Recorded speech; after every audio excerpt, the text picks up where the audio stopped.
মাননীয় স্পিকার, এটা 2 ঘন্টার মাননীয় সদস্য অভ্যাস খারাপ হয়ে গেছে। 40 বছর ধরে মাননীয় স্পিকার বলে আসছি, সেই জন্য মাননীয় সদস্য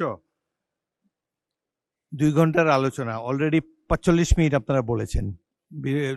ট্রেজারি বেঞ্চের বক্তা রয়েছে, আবার মাননীয় বিরোধী দলের নেতা আবার বলবেন, আপনাদেরও 3 জন বক্তা এখনো বাকি আছে।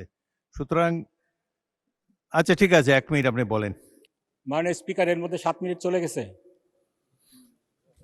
মাননীয় স্পিকার, একটা ঘড়ি আছে, মাননীয় সদস্য ঘড়ি দেখে বক্তব্য দেন। সেটাই দেখছি।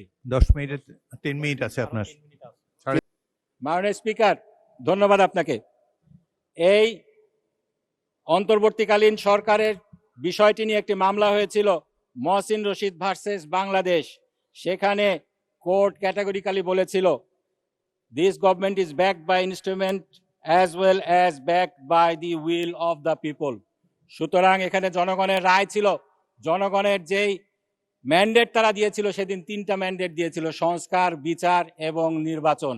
সেই সংস্কারের যে ম্যান্ডেট জনগণ দিয়েছিল, তার আলোকেই অন্তর্বর্তীকালীন সরকার প্রেসিডেন্টের মাধ্যমে এই আদেশটি জারি করিয়েছে। সুতরাং এটার এখতিয়ার নিয়ে প্রশ্ন তোলার কোনো অধিকার কারণেই।